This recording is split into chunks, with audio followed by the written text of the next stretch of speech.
안녕하십니까. 오늘은 진화론, 사회진화론, 그, 우리가 이제 학창시절이나 교양 수준에서 스펜서의 그 사회진화론이 제국주의 시대에 많은 영향을 주고, 우리나라에서 이제 이를테면 타협적인 자치론자라든지 뭐 이렇게 나타나고 그랬던 혼탁한 그 시기가 있죠. 안타까운 시기죠, 되게.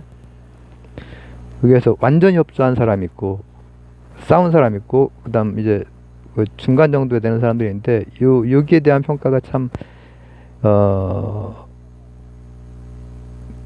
어떻게 보면 참 안타깝죠. 완전히 이렇게 그 간 사람들도 있지만은 덜한 사람들도 있고 하거든요. 근데 그때 이제 가지고 온 그 베이스가 되는 것 중에 하나가 사회 진화론이에요. 오늘은 사회과학 컨텐츠일까요? 자연과학 컨텐츠일까요? 철학 컨텐츠일까요? 진화론은 또 다른 진화론, 괴상한 사슬의 진화론을 하나 보려고 해요. 왜냐면 이제 제가 배웠던 교과서에는 다인의 진화론의 영향을 받은 사회 진화론에 의해서 어 이제 그 제국주의 그 시기에 그 참 분열된단 말이죠. 그 지식인들이. 근데 그 교과서 어 그리고 이제 제가 이제 설명할 때도 사회진화론 뭐 스펜서 그 얘기를 하려면은 다인의 진화론 이렇게 해서 얘기를 진화론 하면 다인 유명하니까 실제로 그리고 뭐 이제 다윈 그다음에 이제 뭐 또 그다음 이제 뭐 그 리처드 도킨스라든지 이렇게 얘기를 하지만은 실제로 그 진화론에 굉장히 한복판에 있었던 사람이 교과서에 나왔나 안 나왔나 안 나왔던 것 같은데 다른 걸로 나온 것 같아. 라마르크의 진화론도 있어요. 근데 이게 다인의 진화론과 어떤 차이가 있으며 그러면 이제 자연과학적으로도 차이가 있을 것이고 사회과학적으로도 차이가 있을 거예요. 왜냐하면은 라마르크의 진화론은 우생학 그리고 나치의 유대인, 장애인, 학살 그리고 이제 뭐라고 합니까? 영미권에 미국의 이제 그 결혼 금지 그 우생학적으로 열등한 그 사람들을 결혼 금지하는 법이 있는 주들도 많이 있었어요. 불과 100년 전에. 불과 100년 전에 그런 일들이 다 있었단 말이에요. 나치의 그 광기가 있었고 법률이 있었고 미국에서도 그런 실험 연구 성과들이 있었고 이건 다인의 진화론이랑 사실 관계가 없어요. 또 다른 진화론 하나를 보려고 하는 거예요. 라마르크의 진화론. 근데 이 진화론을 이제 보려면은 요약을 하면 이렇게는 돼요. 둘 다 진화를 하는데 제가 다윈을 어떻게 요약했죠? 변이, 그 다음에 강자가 남는 게 아니라 자연 선택. 자연이 선택을 한다는 거지. 우발적이야. 가지가 막 여기저기로 뻗어 나갈 수 있는 거야. 그죠? 자연이 선택만 한다면. 근데 라마르크 같은 경우에는 이 두 가지 중에서 뭐가 이렇게 변화되는 건 맞는데 열등한 거에서 우열한 걸로 점점 뭔가 그거를 존재의 사슬이라고 해요. 제가 이거 제목을 괴상한 사슬, 기이한 사슬 뭐 이렇게 하려고 하거든요. 근데 이게 기가 막히지. 이게 플루토노스하고 연결이 돼요. 제가 요한문에서 요한복음의 논리적 저 신학적 기초가 바로 신플라톤주의인 플루토노스 일자의 유출이라고 했죠. 라마르크의 진화론은 바로 그 일자의 유출이 생물학으로 온 거예요. 자, 완전히 그 이제 여러 영역이 지금 입체적으로 맞물려 돌아오고 있습니다. 복습 한번 해볼게요. 일자의 요출은 뭐였냐면은 로고스, 빛으로도 상징될 수도 있고 결국 이제 신학에 가면은 신이죠, 그죠? 로고스, 그 다음 누스. 로고스 이제 빛이 좀 약해지지. 그 다음 이 프레쉬, 그 다음 이제 만물. 빛이 이제 프레쉬만 하면 이제 여기는 별의별 게 다 있기 때문에 이 육체는 그렇게 봤단 말이죠. 빛이 이제 많이 약해지는데 전체적으로 보면 빛이 엄청 약해지지. 그러나 이 이론론 가지고 설명을 해냈기 때문에 이게 이제 헬레니즘의 그 또 하나의 한 그 큰 부분이 되고 중세 철학의 핵심이 되는 사상이거든요. 이걸로 사실은 기독교 신학이 완성이 되는 거예요. 매우 신학 중에서 매우 독특한 신학이거든요. 그리고 철학적으로 봤을 때와 신학적으로 봤을 때 좀 다를 수 있지만은 신학적으로 봤을 때는 하나 메타적으로 올라가는 신학이에요. 신학적으로. 근데 이게 중세 학문은 다 신학이에요. 신학에서 철학도 하고 자연 철학도 하고 자연 철학에서 자연 과학이 나오고 한단 말이에요. 그러면 그 전통 그 베이스 안에서 물론 이 사람 자체는 다윈이랑 큰 차이가 나지 않아요. 한 50년 정도밖에 차이가 나지 않아요. 그러니까 한 200년 전 사람이긴 해요. 200년 좀 넘었겠지만은 근대 사람이란 말이에요. 근데 중세의 그 어떤 뭐라고 하면 좋을까, 이 이어져 나온 신학적으로는 굉장히 이제 잘 짜여진 그 철학적인 것을 가지고 존재 사슬을 설명해내요. 아유, 이건 어떻게 되냐면은 재밌어요.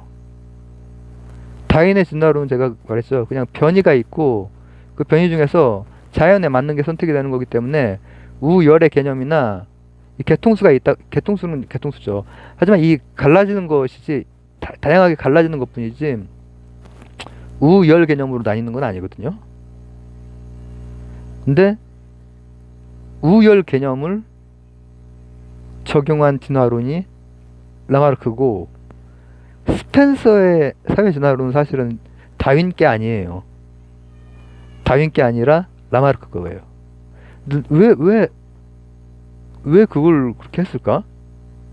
그 사회 진화론 그 별로 안 좋은 것 같은데. 그리고 나치 그것도 완전히 그거는 진짜 그 비극이고, 그리고 현대 문명을 주도하고 있는 미국이라고 하는 나라에서 우생학적인 그런 법률이 있었단 말이야. 근데 그게 그 당대, 그러니까 그거보다 한 100년 그 즈음 해서 100년 200년 그동안에 다윈의 그 진화론이 굉장히 불편한 게 뭐였냐, 이게 이기적 유전자가 불편한 거랑 똑같아. 아니, 진화가 위쪽으로 올라가는 방향성이 없단 말이야. 그냥 자연이 선택한단 말이야. 이것은 그 당대의 그때가 계몽주의의 시기란 말이에요. 인라이트먼트. 이거 막 그 선불교 할 때도 인라이트먼트라고 불교에서도 표현하는데, 그 개념이 유럽의 팽배해 있던 시기에 다윈의 그거 말고 다윈보다 더 한 50년 전에 있었던 사슬 가지고 진화를 설명을 해보자. 그러니까 라마르크가 그 진화론을 펼쳤던 사람은 아니고 그 아이디어를 철학적으로 제공한 사람이에요. 플라토누스의 일자 유출에서부터 뭐냐. 근데 이게 또 묘하게 또 어떤 면에서는 설명이 맞아떨어지는 게 있어. 번개가 친다 이거야. 일자 유출이 뭐였죠? 로고스, 빛, 정신, 육체, 만물, 이렇게 되는 거죠. 번개가 치는 게 라이트가 오는 거야. 그 다음에 두 개의 존재의 사슬이 존재해. 식물과 동물. 지금 하면 참 그 나이브한 생각이라고 생각을 할 수 있지만은 그 계몽주의의 시기에는 식물과 동물이 사실은 그게 라이트에서부터 어떤 에너지가 있어야 생명체가 탄생할 수 있잖아요. 에너지가 있어야 빅뱅도 있고 에너지로 현대 물리적으로 설명을 하잖아요. 괜찮은 설명이에요. 어떻게 보면은. 근데 그게 사슬이 진보의 방향으로 식물도 동물도 그래서 이렇게 오는 거야. 사람까지. 이렇게 갈라지는 개통수가 아니라 사슬로 사슬. 하지만 이제 존재 사슬이 시간의 사슬로 재해석이 되면서 다윈의 진화론에 맞선 진화론이 사실상 오랫동안 같이 있었어요. 우리는 지금 다윈의 진화론 이렇게 하고 사실 그 내용까지 포괄해서 생각하는 경우가 많은데 다윈의 진화론은 그냥 자연 선택이에요. 적자가 생존하는 거지 강자가 생존하는 게 아니란 말이야. 근데 그거는 불편해. 계몽주의적인 입장에서 볼 때 도덕적인 진보도 해야 되고 뭐도 해야 되고 사회도 진보한 사회가 있고 이게 팽배해 있고 사회 진화론 이쪽으로 연결이 되고 우생학 이렇게 연결이 되는 것은 사슬이 계속해서 그걸 뭐라고 하지? 충만함으로 굉장히 중세적인 신학적인 거기에서 나왔다라고 하는 게 이제 그 표현 같은 거에서 드러난단 말이죠. 일자의 유출. 그렇기 때문에 그러니까 제가 요한문 한 70편으로 찍으면서 진화론의 몇 종류에 대해서 얘기한 게 있어요. 근데 그 종류 중에서 하나를 차지했던 게 어떻게 보면은 라마르크적인 그런 진화론이죠. 그거는 부합하거든. 기독교의 중세 이론 틀과 부합을 해. 다윈권은 좀 불편해. 다윈권은 불편해. 그러나 이제 관찰을 통한 실제 있는 그대로 봐서 이렇게 한 그거를 통한 것은 그러니까 이제 그 사람의 주장 중에 또 하나는 이거야. 이 어떤 개체가 열심히 뭔가를 했어. 도덕적으로 선하게. 그러면은 그게 유전이 된다는 거야. 그 다음 세대로. 그렇게 해서 번개에서부터 하나하나씩 열심히 플루토누스 일자 유출은 아래로 내려오는 거기도 하지만 위로 상향의 그것도 있단 말이죠. 이걸로 올라간 것이 인간이라는 존재라는 거지. 근데 유전학적으로는 틀리죠. 획득된 형질은 유전되지 않는 거잖아요.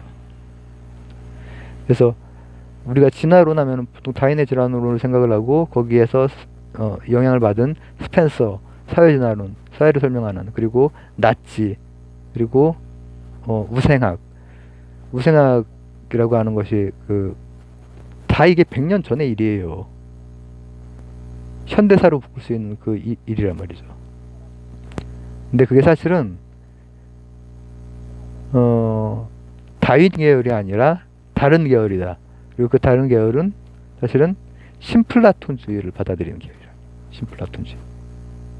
사슬, 존재 사슬, 일자에서 짜라락 설명을 하고 그리고 거기에는 이제 뭐라고 하면 좋을까? 진보의 개념이 있어. 진보된 만큼이 계속 유전이 되는 거야.